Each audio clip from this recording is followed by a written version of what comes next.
The entire final third of this book, from chapter 21 to chapter 31, is devoted to telling the story of David on the run. And his first stop is to visit the priest Ahimelech in the town of Nob. David's impulse, evidently, is to run to the spiritual leaders of Israel. That is a good desire. What is not quite so noble is how quick he is to lie. So Ahimelech, the priest, sees David, this valiant warrior, national hero, son-in-law of the king, and he's all on his own.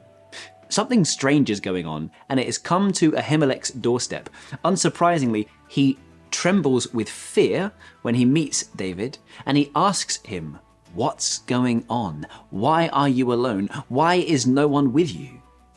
David's lie is thoughtless and will come back to bite him brutally, but he simply says, "The king sent me on a mission and said to me, no one is to know anything about the mission that I am sending you on."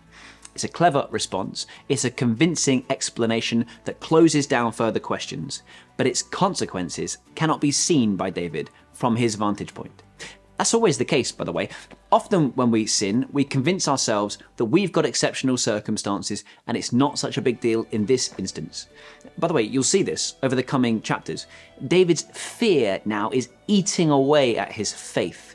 He's been known up to this point as a man of great courage, and it's heartbreaking to see that erode, but this is the start of it, and it shows up in his sin.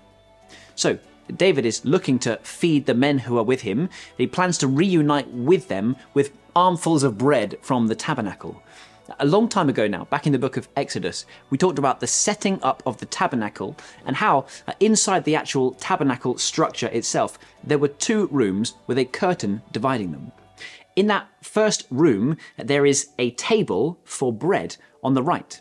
The priests were to bake 12 loaves of bread every Sabbath day, and they would put the fresh loaves out on the table, one loaf representing each tribe, and they would take the old loaves and they would eat them together in the presence of the Lord. So then Ahimelech, the priest, says to David, "I don't have any ordinary bread, as in bread that we've finished baking but have not yet put before the Lord. However, there is some consecrated bread, that is, bread that has been in the tabernacle on display and would usually be eaten by the priests. But in this instance, the priests, evidently, gave up that blessing so that David and his men could be fed.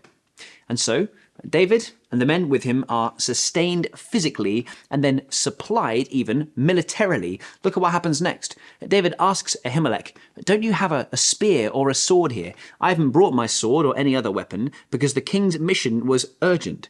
He's still peddling that lie, of course.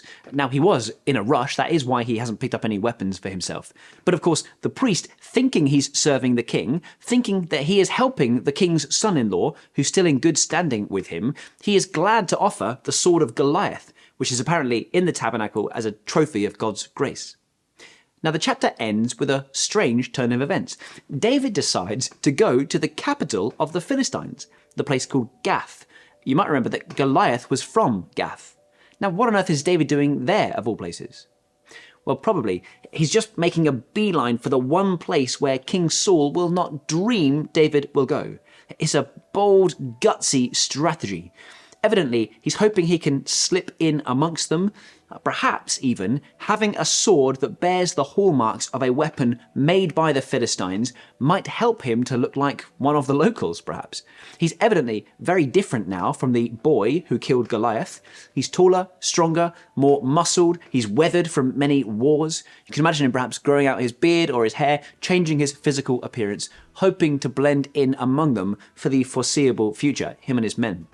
However, he's immediately recognized. The servants of the king go to him and they say, "Isn't this David? Isn't he the one they sing about?" David, realizing he's been rumbled, the plan's gone horribly wrong, David pretends to be a madman. And it's kind of grim to think about, actually. This glorious soldier of God reduced to essentially faking a disability to get out of an awkward situation. He lets saliva run down his beard, he starts scratching the doorposts, and the king, who is brought to see David, is instantly persuaded this man is no threat. Am I so short of madmen that you have to bring this fellow here to carry on like this in front of me? Must this man come into my house?" And he effectively kicks David out.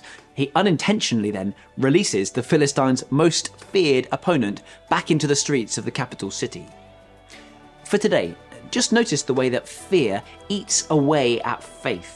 See the slow creep of compromise as one lie is covered up by another, and David, driven by his own terror of King Saul, ends the chapter far from God's people and far from the practice of a godly person, lying like it's his native language. May God help us to have a faith that endures even in difficult times, so that when the days are dark and the future looks difficult, we might conduct ourselves in a manner worthy of the calling we have received.